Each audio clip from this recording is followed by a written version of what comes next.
Republicans, and maybe they're not exactly fans of William Jefferson Clinton.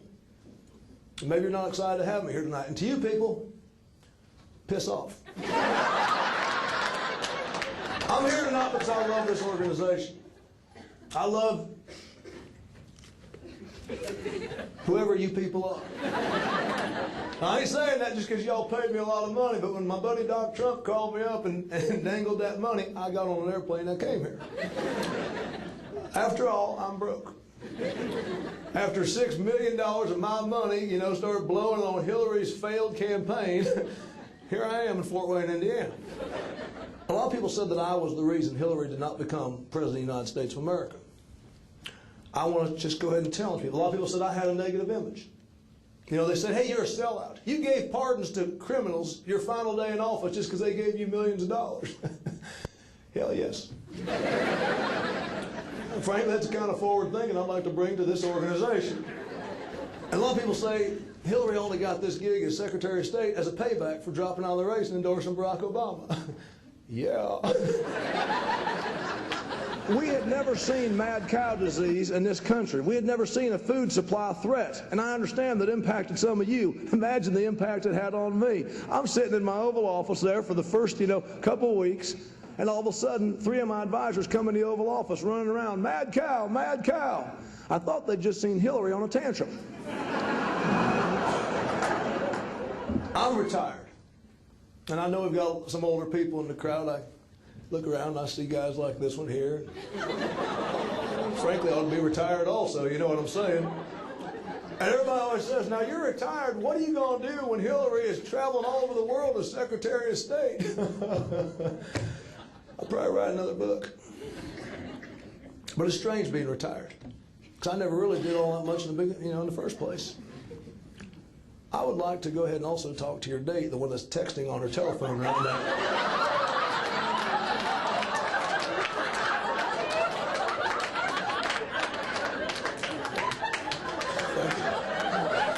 That's fine. It's only the former president of the damn United States of America over here. I've been hearing about a lot of issues that are important right now at this time in our nation's history, like immigration. And Republicans have floated an idea. It's the first idea they've ever come up with that I agreed with, about this wall across the south border. Because I think for too many years we've had people coming up from the south and screwing up the great Midwest. I think the sooner we wall off Florida, the better this country will be.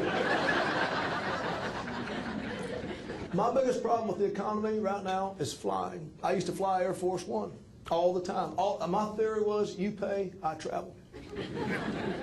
And now I'm flying commercial. I went to get on American Airlines to come here to, Fort Wayne International, and they charged me $15 to travel with an old bag. I said, Hillary, you can stay at home.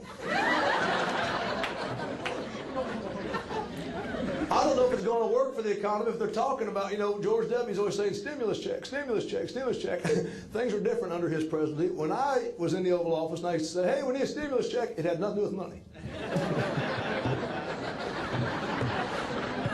Nobody wants to admit that there are positives to a slow economy, but there are.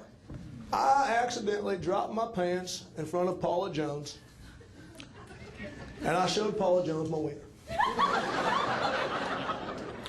It cost me $700 grand in a sexual harassment lawsuit. The economy is slower now. Nowadays, I accidentally drop my pants, show my wiener. It costs like $2 grand. A couple of weeks ago, I got by with just a bucket of chicken and a Pepsi. How would you like to make a couple grand on a bucket of chicken?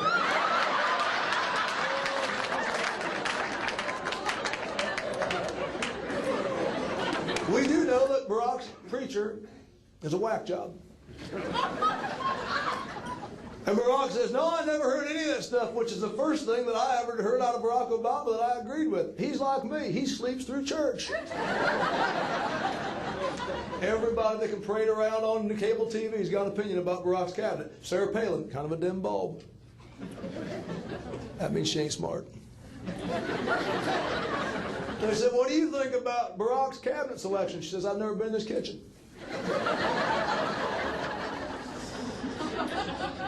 But here's the thing, ladies and gentlemen, and this is why I will forever look back at 2008 with great reverence. It was a historic year, ladies and gentlemen. This country had a choice, a decision between a black man and a white woman. The same decision one must make minutes after meeting Michael Jackson.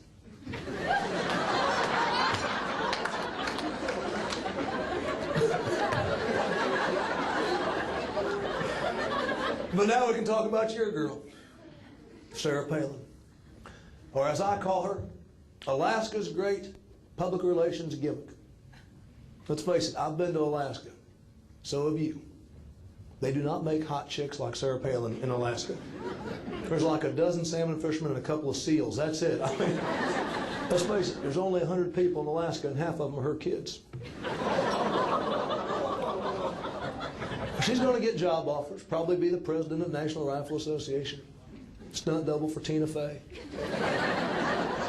She might end up occupying a staff on her, my staff. Or I'm going to talk to you now about something that I'm very near and dear to. Domestic affairs.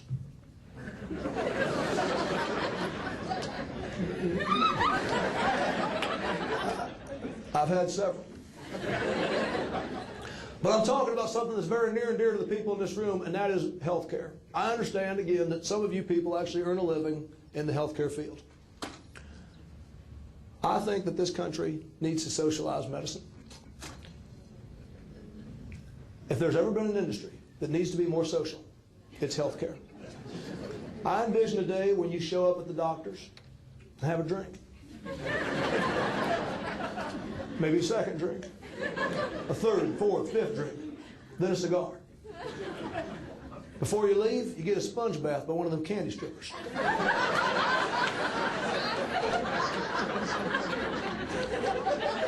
If that doesn't work, I believe it's time this country looks to Canada for its solution. In Canada, they have socialized medicine, and down here we don't. If we really care about Medicaid, Medicare, Social Security, it's very simple. Ship our old people to Canada.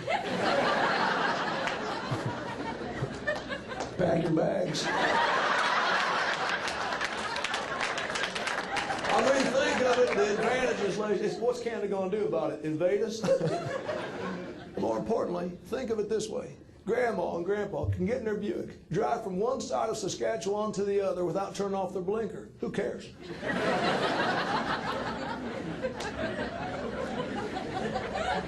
When I look around some of the old people in this room, Trump, you're a couple years away yourself. I think we can get these people to go to Canada peacefully. I mean, without it, maybe unknowingly. You change a couple road signs, they'll end up there. Charge them $900, tell them it's a cruise with lots of Geritol and Jell-O. They'll go. Mr. Clinton, the women here at this table, Connie, Cindy, Melissa, Michelle, and Karen, all want to know the big question. Boxers or briefs?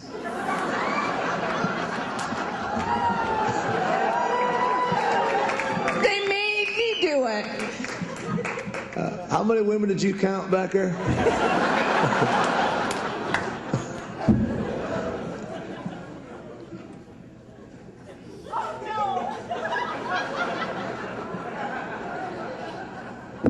Maybe you'll find out a little later on.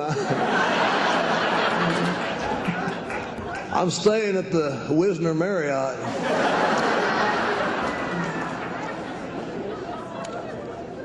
I got to tell you the honest goodness truth about that is I've always given them an answer because they've asked me a number of times about my underpants. They asked me back when I was running for president. They asked me when I was president. They asked me after I quit being president. I was co-hosting CBS's 60 Minutes. That's a television news show. I don't know if you guys get that either. But and I was co-hosting it with Bob Dole. And they said, all right, you guys, we already know about Clinton and his underwear. What about you, Bob Dole? Of course, he's 120 years old. They said, Dole, is it boxers or briefs? And he says, well, depends.